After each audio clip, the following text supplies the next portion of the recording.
Assalamualaikum warahmatullahi wabarakatuh. Waalaikumsalam warahmatullahi wabarakatuh. Selamat pagi semua, kelas 12 yang akan melakukan persiapan menuju SBMPTN, menuju SNPTN, dan juga tes-tes yang lainnya. Karena kita di sini waktu yang sangat terbatas menjadikan salah satu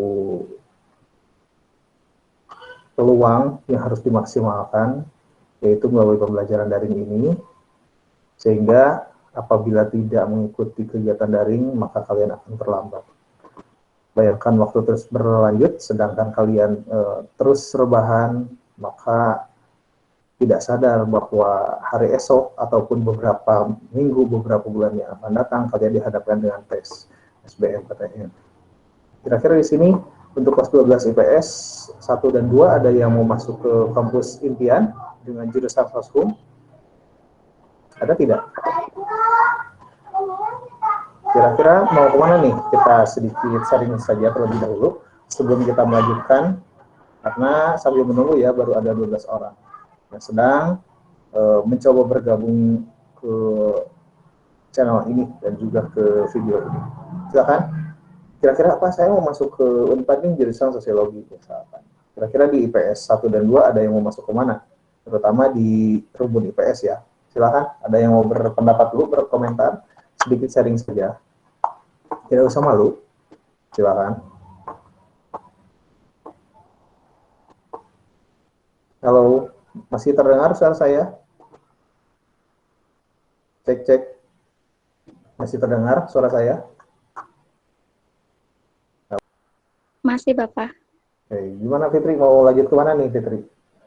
Sepertinya kemarin menggebu-gebu sedikit, ya sangat bersemangat ya, bukan sedikit, sangat bersemangat untuk melanjutkan ke kampus impian. Kira-kira mau daftar kemana nih Fitri? Rencananya mau ke Unpad, Bapak. Jurusan apa kira-kira? Soshum atau? Soshum. Akuntansi, Bapak. Wah, mantap sekali itu. Akuntansi di Unpad, salah satu jurusan favorit juga. Ini saingannya dengan akuntansi di kampus sebelah, di Depok sana, yaitu di UI. Saingannya. Kalau misalkan untuk di Jawa Barat, akuntansi Unpad salah satu kampus terbaik juga, jurusan terbaik juga, maaf, dan juga berada di kampus terbaik di tanah Jawa Barat, seperti itu, di tanah Pasundan. Oke, yang lain ada yang mau berpendapat? Pak, saya mau masuk ke sini.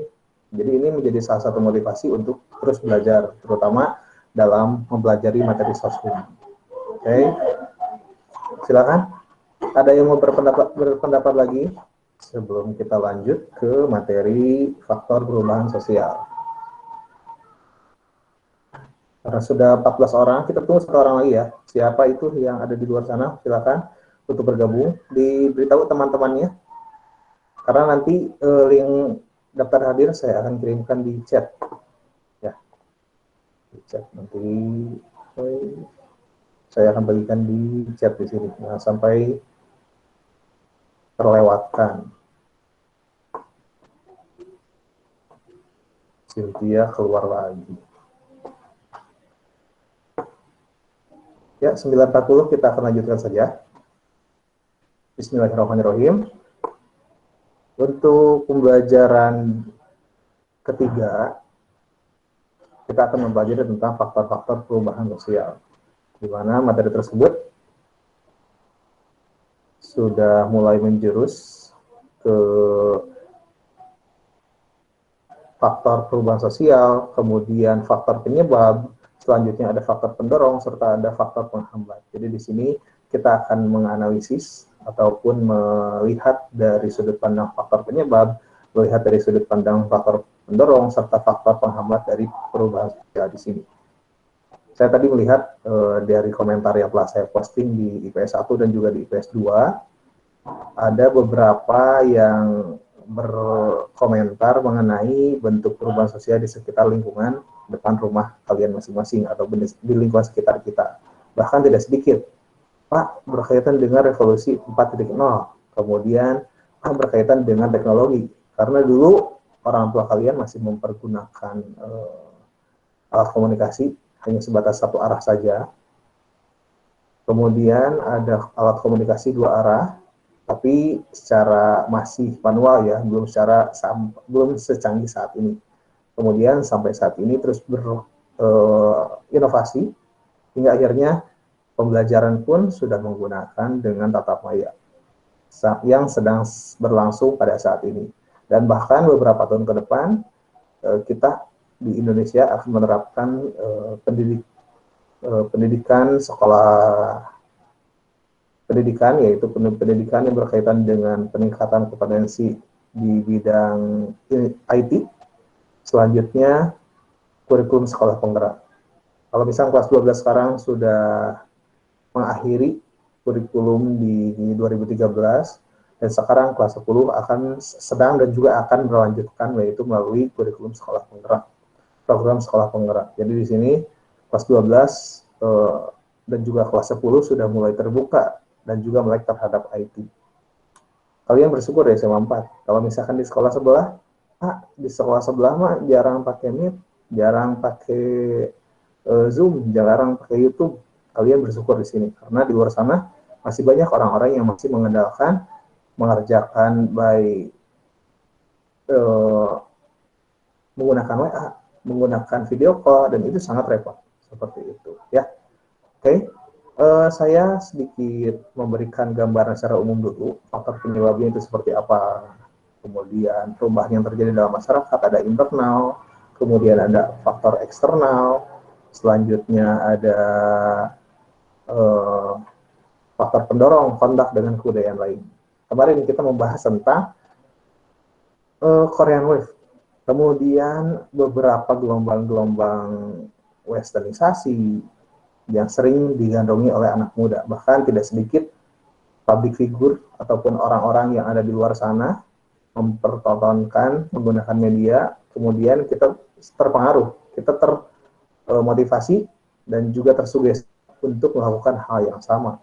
Banyak loh siswa di IPS 2 dan juga di IPS 1 yang sering menjadi langganan skincare, yang sering menjadi langganan film-film Korea, karena tokoh idola ataupun public figure yang ada di luar sana telah dilihat, bahkan menjadi salah satu langganan ataupun menjadi salah satu budaya yang terus berlanjut sampai saat ini, sering disebut dengan konsumerisme. Nanti kita bahas di pertemuan bab 3.2, yaitu globalisasi dan juga modernisasi. Itu secara lebih rinci lagi. Selanjutnya, untuk faktor hambat perubahan sosial, tadi ada kurangnya hubungan masyarakat lain, perkembangan ilmu pengetahuan terlambat, kemudian sikap masyarakat yang masih konservatif. Oke, ini secara umum dulu. Kita lanjutkan.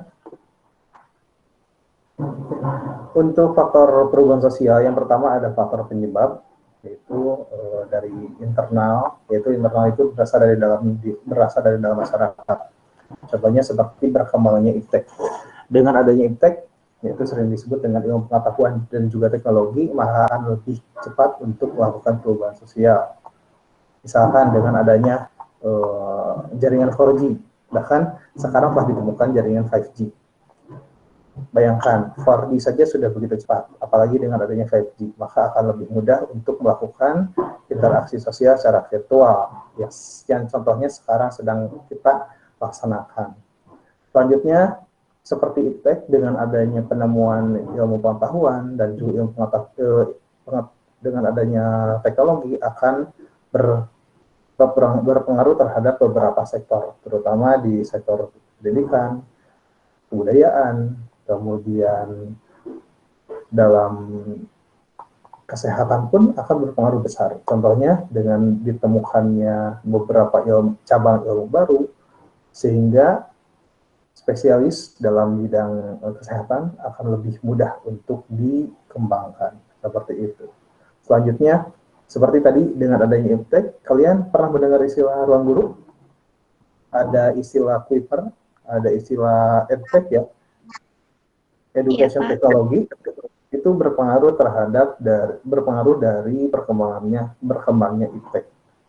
Misalkan saya sedikit menyebut, disinggung seperti kemarin menggunakan aplikasi ketiga, yaitu Genius. Kalian mencoba Zenius dengan latihan-latihan soalnya, selanjutnya diintegrasikan dengan Google Classroom, kemudian diintegrasikan dengan Google Meet, dan hasilnya itu bisa diperoleh dengan sangat mudah. Kira-kira sewaktu kemarin mengerjakan di Zenius ada yang terkendala ataupun tidak bisa mengerjakan IPS 1 dan 2? Halo? Enggak. Bisa Tapi ya? soalnya pada susah. Soalnya kenapa? Pada Soalnya susah. pada susah. Oke, itu berkaitan dengan soal SBMPTN. Jadi siap-siap saja kalau misalkan nanti kalian mau masuk SBM, mau masuk mau masuk kampus melalui jalur mandiri, melalui mata pelajaran Soshum, bentuk soalnya kira-kira seperti itu. Jadi silakan dilakukan latihan lebih rajin lagi tentunya. Oke? Dan itu berkaitan dengan faktor penyebab perubahan sosial, berkembangnya IPTEK. Oke, lanjut. Jumlah penduduk. Saya tadi membaca ada fenomena nikah muda ya. Ini pendapat siapa sih? Tadi saya lupa, belum melihat nama identitasnya. Ada menikah muda ataupun pernikahan dini. Ada yang tahu sih? Ada yang tahu apa sih pernikahan dini itu? Berpengaruh tidak terhadap perubahan sosial? Silakan. Ada yang mau berpendapat atau mau menanggapi? Fenomena berkaitan dengan nikah muda. Fenomena berkaitan dengan pernikahan dini. Berpengaruh tidak terhadap perubahan sosial? Silakan, ada yang mau berpendapat? Tadi saya melihat di mana nih? Tadi saya melihat di sini ada yang berpendapat. Mana nih? Motor, pakaian ada. Oke, aplikasi fintech, aplikasi edtech, gaya rambut. Oke, gaya rambut. Ya, silakan. Ada yang mau berpendapat mengenai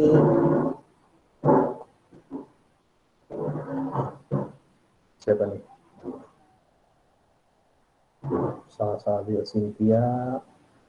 Nah, nih, ini menurut Cynthia. Ada Cynthia di sini. Halo, Cynthia. Masih mendengar? Halo, ada Cynthia?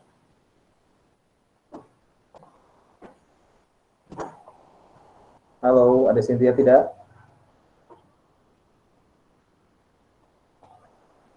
Nih, ini menarik ya. Ini fenomena yang sedang terjadi di sekitar kita. Menurut Cynthia, ada perubahan sosial di lingkungan sekitar saya, yaitu perubahan jumlah penduduk. Itu berkaitan dengan faktor penyebab perubahan sosial dari internal, yaitu dengan bertambahnya penduduk, dengan berkurangnya penduduk akan mengakibatkan perubahan sosial, migrasi.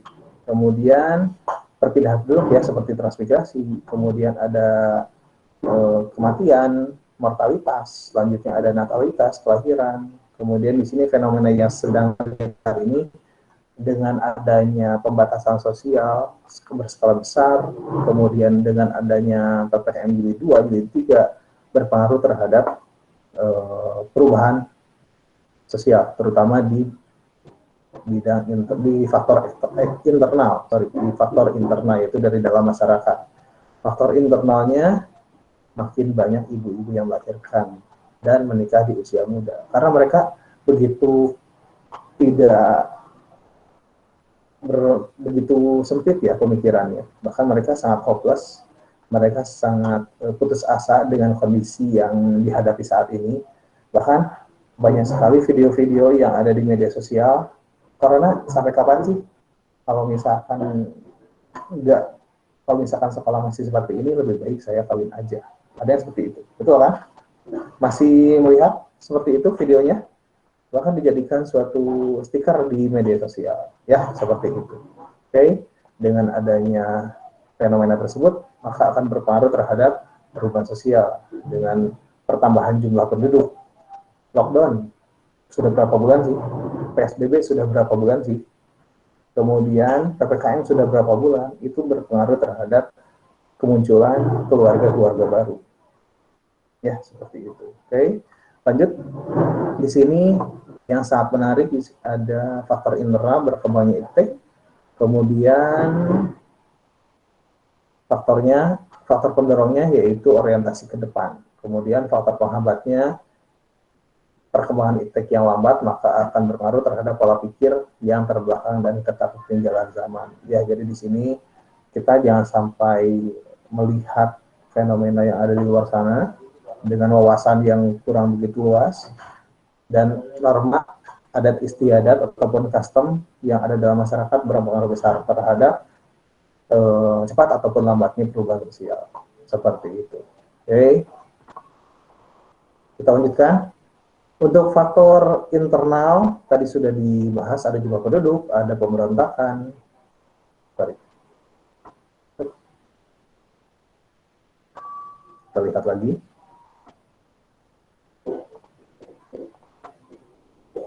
Oke, kalau misalkan untuk faktor eksternal, yaitu pengaruh kebudayaan lain, ada peperangan dan juga ada bencana alam. Jadi di sini seperti dengan adanya COVID-19, dengan adanya varian Delta, varian Alpha, itu berpengaruh besar terhadap perubahan sosial. Coba lihat, dengan adanya new normal, dengan adanya pola adaptasi kebiasaan baru atau pola kehidupan baru. Dengan adanya bencana alam, maka akan memberikan salah satu kebiasaan yang baru yang nantinya harus dimaksimalkan. Yaitu salah satunya seperti prokes. Dulu nggak ada loh, mau masuk bandara harus memperlihatkan vaksin. Zaman dulu lewat-lewat saja sebelum adanya COVID-19. Dengan adanya COVID, maka akan berubah pula seperti pola-pola yang ada dalam kehidupan. Kemudian cara makan, yang asalnya kita makan bebas dimanapun, dine-in, sekarang sudah dibatasi. Yang nantinya harus tetap menggunakan prokes. Dan itu menjadi salah satu syarat untuk melakukan kegiatan tatap muka di sekolah, kemudian di rumah sakit jelas, kemudian di pasar, kemudian di pusat pembelanjaan, selanjutnya di tempat-tempat makan, itu melakukan adaptasi kebiasaan baru. Oke, lanjut. Ada faktor penghambatnya, yaitu kurangnya hubungan dengan masyarakat lain, iptek yang terlambat, kemudian sikap masyarakat yang masih konservatif. Jadi di sini kalau misalkan perubahan sosial itu dapat dihambat melalui 3 item. Kita tidak melakukan kontak dengan kebudayaan lain, maka akan menjadi salah satu faktor penghambat. Kemudian ilmu pengetahuan yang terlambat jelas. Kalau misalkan dengan adanya pandemi seperti ini, kenapa sih KBM harus tetap dilaksanakan? Kalau misalkan KBM tidak dilaksanakan, ya ini menjadi salah satu faktor penghambat perubahan sosial.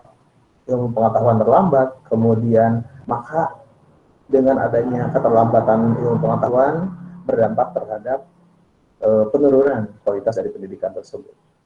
Maka dari itu kita dipaksa untuk terus berlanjut, ya. Jangan sampai kendor semangatnya, karena di luar sana masih banyak orang-orang yang ingin belajar seperti saat ini. Saya juga ingin kok tatap muka, tapi syaratnya belum sepenuhnya bisa dilalui. Karena siswa SMA 4 itu 1.400, 1.200, itu semua harus divaksin. Kalau misalnya guru-guru semua sudah divaksin, TU semua sudah divaksin, cuma siswanya ada yang sudah divaksin ataupun yang belum. Maka dari itu menjadi salah satu hal yang menjadi hambatan untuk melakukan perubahan sosial. Oke, lanjut. Faktor pendorongnya yaitu sikap saling menghargai, kemudian sistem pendidikan yang maju, toleransi, sistem terbuka lapisan masyarakat, kemudian ketidakpuasan masyarakat, dan yang terakhir yaitu adanya orientasi ke depan. Jadi kalau misalkan kita punya pikiran untuk maju, sosial itu, saya mah nggak bisa, belum apa-apa udah bilang nggak bisa. Orang lain masuk UI, orang lain masuk ITB, SMA 4, IPS sudah mulai banyak di Unpad, sudah mulai banyak di kampus-kampus ternama di Indonesia. Jangan sampai kalah kalian pas 12 sampai saat ini. Ya, seperti itu. Jadi, kita kaitkan dengan revolusi 4.0, menurut kalian peluang ataupun ancaman? Dengan adanya revolusi 4.0, maka akan berpengaruh besar terhadap masyarakat yang ada di luar sana. Contohnya berkaitan dengan soft skill yang harus diperbaiki, yang harus dimiliki oleh generasi Z, terutama di era disrupsi ini. Kemudian peran generasi milenial di era disrupsi dan juga di era digital. Jangan sampai kita tertinggal dengan negara tetangga, dengan sekolah sebelah, dengan masyarakat yang ada di luar sana. Jangan sampai kalah kalian dengan orang-orang yang berjuang, terutama seperti Gojek, seperti Abang Grab, seperti Abang Maxim, maka berjuang untuk hidup. Masa kalian kalah?